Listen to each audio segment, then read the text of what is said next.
JP Bharat live, Bharat की बात JP के साथ। झारखंड के धनबाद जिले में अवैध कोयला कारोबार अपने चरम पर है। यह काला धंधा इतना बेखौफ हो चुका है कि जिला प्रशासन और बीसीसीएल प्रबंधन के संरक्षण में दिन दहाड़े कोयले की लूट की जा रही है। इस अवैध कारोबार ने न केवल सरकारी खजाने को भारी नुकसान पहुंचाया है, बल्कि स्थानीय लोगों के जीवन को भी खतरे में डाल दिया है। हेवी ब्लास्टिंग और अंधाधुंध खुदाई के कारण कई घर जमींदोज हो चुके हैं और लोग जान जोखिम में डालकर जीने को मजबूर है। ताजा मामला धनबाद जिले के बाघमारा विधानसभा क्षेत्र का है, जहां अवैध कोयला कारोबार अपने चरम पर है, जिसे लेकर गिरिडीह के सांसद सीपी चौधरी ने राज्य सरकार, जिला प्रशासन और बीसीसीएल प्रबंधन पर गंभीर आरोप लगाए हैं। उन्होंने शुक्रवार को बाघमारा के कैसलपुर कुम्हार बस्ती का निरीक्षण करने के बाद खुलेआम कोयले की लूट पर आश्चर्य व्यक्त किया। सांसद चौधरी ने अपने ट्विटर हैंडल पर पोस्ट किए गए एक बयान में कहा कि राज्य सरकार, जिला प्रशासन और बीसीसीएल प्रबंधन के संरक्षण और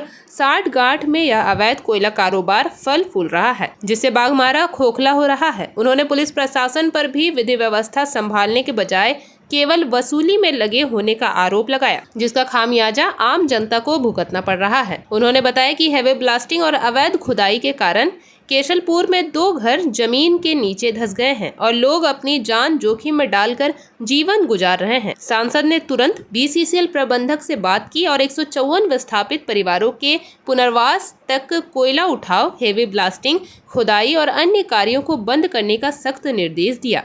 उन्होंने जिला प्रशासन को भी अवैध कोयला तस्करी रोकने का निर्देश दिया, यह कहते हुए कि खनिज संपदा राज्य का धन है, किसी की निजी संपत्ति नहीं। सांसद चौधरी ने जोर देकर कहा कि बाघमारा में अवैध खनन का गोरख धंधा व्यापक स्तर पर सरकार, जिला प्रशासन और बीसीसीएल प्रबंधक के संरक्षण में चल रहा है। उन्होंने कहा कि काले हीरे के खेल ने बाघमारा को राष्ट्रीय अंतर्राष्ट्रीय पटल पर सुर्खियों में ला दिया है। उन्होंने आगे कहा कि अवैध माइंस की धंधकती आग ने इस क्षेत्र के लोगों का सुख चैन छीन लिया है। लोग बेघर हो रहे हैं, जान को हाथ में लेकर जीवन यापन कर रहे हैं और जहरीली गैस तथा दूषित पानी से गंभीर बीमारियों के साथ जीवन का समझौता कर रहे हैं। सांसद ने राज्य सरकार, जिला प्रशासन और बीसीसीएल प्रबंधन ने इस मामले को गंभीरता से संज्ञान में लेने, कोयला माफियाओं को चिन्हित कर उन पर कार्रवाई करने और खनिज संपदाओं की दिन दहाड़े लूट को बंद कराने की मांग की। उन्होंने अभिलंब विस्थापितों के पुनर्वास, उचित मुआवजा, नियोजन और अन्य सरकारी सुविधाएं उपलब्ध कराने की भी अपील की।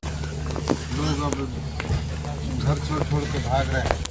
काफ़ी आशंका है कि किसी भी समय दब सकता है, लोगों का जान जा सकता है।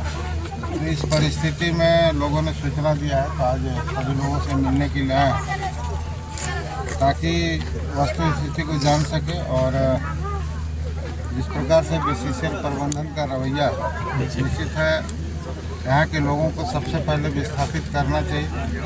लोगों को उचित और सुरक्षित जगह पर बसाने के बाद ही काम शुरू करना चाहिए था, लेकिन वह स्थिति अभी भी नहीं है और इसके लिए प्रबंधन और प्रशासन जिम्मेवार है। यदि कोई बड़ा घटना घटता है और लोगों की जान जाती है तो प्रबंधन पर सारा जिम्मेवारी होगा और जिला प्रशासन जो भी हमेशा लोगों को यहाँ पर डरा के धमका के जो केस मुकदमा करके जो लोगों को डराया जाता है, तो इस तरह का जानकारी मुझे मिला है। तो निश्चित लोगों से मिलने के लिए आए तो लोग काफ़ी दहशत में हैं और सभी लोग यहाँ से जाना चाहते हैं सुरक्षित जगह पर, लेकिन प्रबंधन का कोई भी ठोस आश्वासन अभी तक नहीं मिला है और कई बार मीटिंग भी हुआ है, कई बार लोगों से वार्ता भी हुआ है, लेकिन अभी तक कोई पहल नहीं हुआ।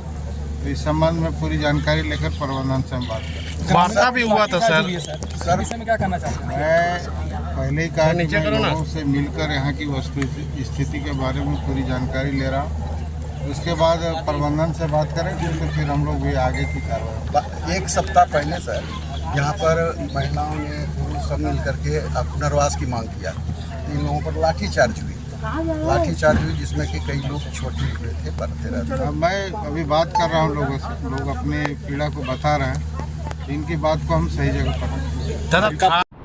जेपी भारत लाइव, भारत की बात जेपी के साथ। वीडियो को लाइक करें, शेयर करें और चैनल को सब्सक्राइब करें।